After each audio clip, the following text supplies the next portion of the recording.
Hello and welcome to Projector, and on this installment, Brydon finds a newfound sense of purpose when he starts swimming with men. Accountant Eric Stott, played by Brydon, is in a midlife rut, not least of which because he believes that his wife Heather, played by Jane Horrocks, is having an affair with fellow counsellor Lewis, played by Nathaniel Parker. The only place where Eric finds peace is in the pool, where he encounters and joins a male synchronised swimming team, Men Who Swim, including Jim Carter's Ted, Rupert Graves' Luke, Daniel May's Colin, Adil Akhtar's Kurt, Thomas Turgoose's Tom, Chris Jepson's Silent Bob, and Rowan DeLay's New Guy. As their coach Susan, played by Charlotte Riley, shows them all the right moves for the World Tournament in Milan, a reinvigorated Eric might be able to save his marriage. Swimming with Men is loosely based off of a true story, and what I mean by that is that it's adapted from a 2010 documentary called Men Who Swim, which is about a Welshman who joined the Swedish male synchronised swimming team,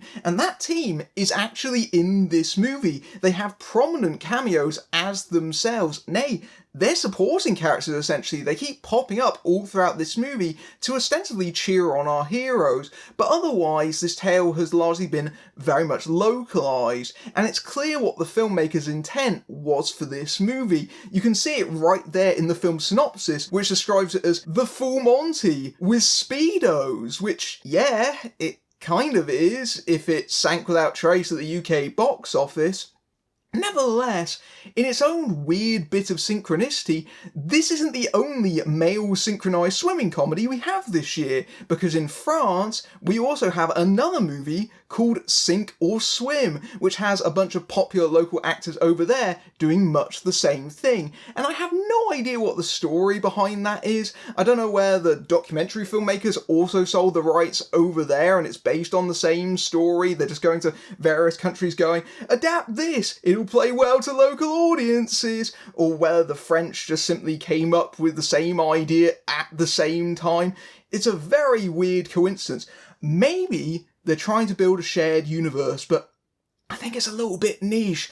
I'm not sure the world is really ready for a synchronised male synchronised swimming universe. I think that won't keep itself afloat. Sorry. When I was watching Swimming with Men, the main thought that I did have on my mind was that I'd rather be watching the story of the actual Swedish male synchronised swimming team rather than the fictional one that was on screen. Inevitably, Swimming with Men is a story of masculinity, or more specifically, midlife crisis. All these men come from various different backgrounds and worlds, but they all share the same feeling amongst them, that of inadequacy.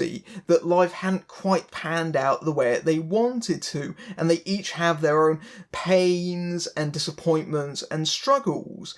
And what they do to deal with that is that they all unite together around the pool. They've set up the team as a riposte to what they feel to be the meaninglessness of life, and that's taken directly from the Swedish team that this takes inspiration from. For a couple of hours every week, they're given a healthy way of dealing with those feelings and not having to think about them, and instead think about the routines that they have to do, and it gives them a sense of just general shared purpose amongst them, and it builds a sense of camaraderie between them, and I think that's an interesting idea to build your movie around. And as the story progresses, you learn a little bit more about these characters. For example, Jim Carter from Downton Abbey, he plays a widower. He lost his wife, but he hasn't quite got over that yet, and he's still treating her like she's alive. Elsewhere, you have Daniel Mays, who is a builder in his everyday life, and he's trying to help out Thomas Turgoose's character, who is sort of this ne'er-do-well that's constantly in trouble with the law, and he's, again, trying to find a healthy way for him to express himself without, running into constant problems with the police. However, that's really all that we get to know about these characters. As is so often the case with male friendships, there's always a kind of barrier set up. They never really get emotionally close or make themselves vulnerable, and I think this is made clear in a fairly early scene where Rob Brydon's character is brought into the fold and they literally read him the rule book. They bring out the Constitution, and if you can guess that the first rule is a hoary old reference to that other movie about masculinity, Fight Club, you'd guess right, because the first rule is you do not talk about swim club, and another rule is that you do not talk about your life outside the pool. Incidentally, that first rule about don't talk about swim club was probably shared by the marketing people of this movie. Nevertheless, that scene kind of sums up the problem fairly clearly, in that you can understand them having that rule and not bringing in their own problems to what is essentially trying to do very difficult routines, but as an audience member, we need to know who these people are. They need to be individual personalities, and you get a little bit of it, but it's not really from the script, and as such, it always feels vaguely impersonal in a way. It always feels like, despite the fact they're bickering and bantering, they're never really close. And so the drama element of this comedy drama doesn't function properly without it. And I think that if we got to know these characters a bit more and they were a bit fleshed out better, this movie would function a lot better than it does. And this also goes into another problem in that that rule is really there to be broken. You think that they've set that up to break it later in the film, that they realise that if they're going to have to trust each other, they need to actually break down any boundaries between them. Do you think that would be the structure of a much better written movie? But alas, it isn't. And what also makes this really, really clear is that literally two members of the team are just there to build up the numbers. One of them is called Silent Bob, and he's one of those characters that doesn't speak until a crucial moment in the narrative, and that basically means that you don't have to write dialogue for them, but we don't really have to write dialogue for another person who's called New Guy. That's his name, New Guy. It doesn't even make sense, because technically Rob Brydon's character is the new guy, because, you know, he came in after him, so that doesn't even make sense, but he literally does nothing throughout the movie. He's there, he's set up, and then he's just sort of there. Literally, two members of the core team are pretty much just straight up extras, and I think that by itself sums up the problems pretty adequately. However, much of the rest of the cast of Swim with Men are really great, in fact probably better than it really deserves, because the roles on the page are very thin, and in a lot of cases they elevate them just simply due to their sheer presence alone. The film boasts a lot of really great character actors, and what really improves the film to no end is that they have a genuine camaraderie with each other. You can't fake that. They really seem like they were having fun filming this movie, and that translates to the audience. They have an undeniable chemistry together. They work well as a unit, and that's so crucial for a film like this, because even if it's not working, that can cover a myriad of problems, and believe me, this film has a raft of issues, which I'm kind of getting to, but nevertheless, I enjoyed watching this movie largely because of them. And while the individual performances aren't necessarily standouts, like I said, it all depends on that team element, and they work so well as a team. Also worth noting is Charlotte Riley as their coach, who is largely the lone female lead in this movie for the most part, and she very much holds her own against the ostensible boys club. In fact, she gets a lot of the film's big laughs just simply through her despair at the fact that they're so incompetent at trying to pull off the big moves. On the other hand, there is one major exception to this, and unfortunately, that's the main character, which is a shame because I like Rob Brydon quite a bit. If you're not familiar with him, you might have seen him doing impressions against Steve Coogan in Michael Winterbottom's The Trip, but over here, he's very well known and exceptionally prolific. He's a presenter, actor, he's a comedian, impressionist, he's a voiceover artist, you name it, Brydon's probably done it. He's more than capable of carrying a movie like this. Again, it comes down to the script, or more specifically, the character that he's been given. Look, I understand that the character at the beginning of this movie is miserable. His life has become repetitive and mundane. At the same time, in the opening stretch of this film, he is so incredibly self-absorbed and just plain selfish that the audience really can't root for him. What really colours them against him in the very early going is the subplot with his wife, played by the lovely Jane Horrocks. She is a counsellor, and he believes that she's having an affair with a co-worker played by Nathaniel Parker, who is the director's brother. And you must be wondering, but why does he think that? Well, it's entirely psychological. He's just invented it because he's jealous of her, ostensibly. He's jealous of the fact that she's progressing more in her life than he is in his, ostensibly. So he's just made it all up. There's no evidence whatsoever that this is the case. It's just pure vindictiveness. That makes the very early scenes of this movie really uncomfortable, especially when they try and play it for laughs. When he walks out of the relationship, there's this very long drawn out gag where he packs up all the alcohol in the house in a bag and takes it off with him, just in case they get drunk and fool around while he's away.